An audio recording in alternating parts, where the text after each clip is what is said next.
حضور نے نا لوگوں کو سمجھایا تھا. پہلے لوگ کسی عقیدے کے قائل ہی نہیں تھے. محبوب نے سمجھایا کہ دنیا مختصر ہے. حضور نے بتایا کہ مرنے کے بعد ہمارے لیے جو قبر ہے اس کو صرف ایک پہلو نہ سمجھ لینا، وہ گڑھا بھی ہے دوزخ کا لیکن وہ جنت کا باغ بھی ہے. نبی پاک نے لوگوں کو ایجوکیٹ کیا، تعلیم دی، سمجھایا کہ تم ایک نظریاتی زندگی گزارو. فقط یہ 50-60 سال ہی کل زندگی نہیں، یہ تو تمہیں بھیجا گیا ہے کام کرنے کے لیے، کاشتکاری کرنے کے لیے. مرنے کے بعد تم نے اس کاشتکاری کا پھل کاٹنا ہے.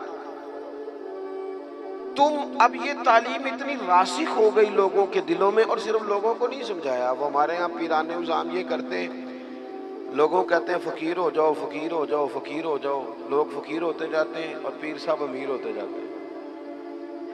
وہ مالدار ہوتا جاتا ہے، لوگوں کو فقر کا سبق پڑھاتا جاتا ہے. نبی پاک علیہ السلام نے لوگوں کو جب یہ کہا نا کہ زندگی چند روزہ ہے، تو یہ تعلیم لوگوں کو تو دی، لیکن اپنا حال یہ تھا ایک وقت روٹی کھائی اور 3 وقت فاقہ کیا. محبوب نے چٹائی پر آرام فرمایا. حضور موٹے بان کی چارپائی پہ لیٹے، موٹے بان. اور حضرت عمر فرماتے میں تبن سخت تھا، لیکن حضور کی کمر پر جب میں نے چارپائی کے نشان دیکھے تو میں رو پڑا. یا رسول اللہ، اللہ کے دشمن اتنی موج میں ہیں اور آپ تو. حضور نے ایک تو یہ ہے نا کہ آپ کی پیار میں کوئی رو رہا ہے تو بندہ کہے کوئی نہیں بس حالات ایسے، نہ محبوب نے نظریہ بیان کیا. نظریہ فرمایا عمر تم پسند نہیں کرتے کہ وہ تھوڑی سی دنیا میں آسانی دیکھیں اور آخرت میں رسوا ہو جائیں، اور ہم دنیا میں تھوڑی سی مشکل دیکھیں اور آخرت کی ساری عزت اللہ ہمیں ہی عطا فرما دے. تو حضور تعلیم دیتے، سمجھاتے، قائل کرتے، دلیل دیتے، لوگوں کو سمجھ آتی. اور وہ پھر شعور اتنا بلند ہوا، اتنا بلند ہوا، اتنا بلند ہوا، یقین علم الیقین تک سے شروع ہو کر عین الیقین تک پہنچا اور حق الیقین تک پہنچا کہ حضرت انس بن نضر رضی اللہ تعالیٰ عنہ احد کے میدان میں جب موجود تھے نا، تو جنت کی باتیں سن سن کے، وہ تعلیم لے لے کے قلبی واردات اس طرح کی ہو گئی تھی کہ میدان احد میں کھڑے ہو کے لوگوں سے کہہ رہے تھے نہ ادھر جاؤ، ادھر واپس آؤ. مجھے تو احد پہاڑ کے دامن سے جنت کی خوشبو آ بھی رہی ہے، جنت کی خوشبو آ رہی ہے. تو تعلیم کا کچھ نہ تھوڑا سا سیکھنے کا ماحول بنائیں. ہمارے ہاں الجھنیں بہت زیادہ ہیں. ایک لمبی تعداد ہے لوگوں کی جو ہر وقت ذہنی کشمکش کا شکار رہتی ہے. ایک تناؤ ہے، ایک الجھاؤ ہے. میں گزارش کرتا رہتا ہوں بزرگوں سے تو نہیں، جو دوست احباب ہیں علماء کی جماعت میں، کہتا ہوں کہ لوگوں کے جو مسائل ہیں اس پر گفتگو کی جائے. لوگوں کو ذہنی آسودگی کا موقع میسر آئے، انہیں پتہ چلے کہ یہ ہمارا اصل مسئلہ ہے. ہمارے جو آپ دیکھیں نا، حسد بہت بڑا مسئلہ ہے. اس پر نبی پاک علیہ السلام کی درجنوں احادیث موجود ہیں، اور اس کے ہر پہلو پر حضور نے ہمیں سبق دیے. بغض پر، جھوٹ پر، بدی پر، خیانت پر، رزق حلال کے فضائل پر، محبت پر. یہ جو ہمارے مسائل ہیں، ہم اگر حضور سے سیکھ لیں. ایک جنگ بنی رہتی ہے گھروں میں، چوکوں میں، چوراہوں میں، آپس میں، دفتروں میں، کٹھے بیٹھنے والے لوگوں میں. حتیٰ کہ دینی ماحول میں بھی اگر چند لوگ مل کے کام کرتے ہیں تو وہاں بھی کچھ نہ کچھ آپس میں چیزیں دلوں میں موجود رہتی ہیں. شرط یہ ہے کہ ہم حضور سے سیکھیں، کشادگی پیدا ہوگی، دل بڑے ہوں. تو نبی پاک نے اپنے لیے بطور معلم کا لفظ اعزاز کے طور پر حضور نے بیان کیا. اور دوسرا،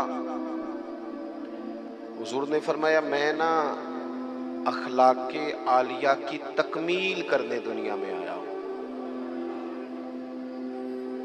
ایک ہوتا ہے کوئی اچھی بات کرنا، بہت سارے لوگ اچھی باتیں کرتے ہیں، اور آج کل تو سارے لوگ ہی اچھی باتیں کرتے ہیں، پر مسئلہ صرف اتنا ہے کہ کرتے دوسروں کے لیے.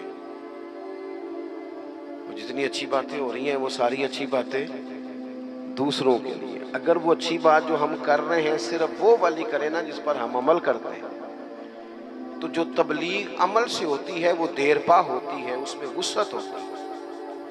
اللہ کے پیارے رسول صلی اللہ تعالی علیہ وسلم نے صرف اچھی بات نہیں کی، آپ توجہ کریں گے میری بات پر، حضور نے صرف ایسا نہیں کہ ایک اچھی بات محبوب نے کر دی، حضور نے وہ والی اچھی بات کی ہے کہ اس سے زیادہ اچھی بات ہو سکتی نہیں۔ اعلیٰ حضرت کہتے ہیں سارے اچھوں سے اچھا سمجھئے جسے ہے اس اچھے سے اچھا ہمارا نبی۔ ایک ہوتا ہے روٹین میں کوئی خیر کی بات کرنا، اور ایک ایسی بات کر دینا کہ پھر گنجائش باقی نہ رہے۔ نبی کریم علیہ السلام نے وہ خیر کی باتیں کی ہیں کہ مزید پھر گنجائش ہے۔ یہ جو ہمارے یہاں مصیبت بن گئی ہے نا کہ ہم نے وہاں سے بھی سیکھنا ہے دانش میں، وہ ہمارے اسکولوں کالجوں کی دیواروں پر انگریزوں کے قول بھی لکھ دیے۔ تو میں کہتا ہوں کیا احادیث ساری یاد ہو گئی تھی بچوں کو؟ قرآن مجید کی آیات یاد ہو گئی تھی؟ اور کیا کوئی ایسی بات تھی جو حضور نے بیان نہ کی ہو، جو آپ کو ادھر ادھر جانا پڑا؟ اللہ کے پیارے رسول صلی اللہ تعالی علیہ وسلم نے تکمیل کر دی اخلاق عالیہ، بلندی اخلاق جہاں تک جا سکتے تھے وہ ساری چیزیں حضور نے ہمیں دی ہیں۔ اخلاق کی کوئی ایسی بات نہیں جو رسول پاک صلی اللہ تعالی علیہ وسلم نے ہمیں نہ بتائی ہو، اور وہ باتیں ہمیں یاد بھی ہیں۔ بس مسئلہ یہ ہے کہ تقریریں، میں آج کل یہ دیکھتا ہوں کہ آپ آ جائیں جی، آپ یہاں بھی بیان کر دیں، آپ تھوڑا وہاں بھی کر لیں، تھوڑا وہاں بھی کر لیں۔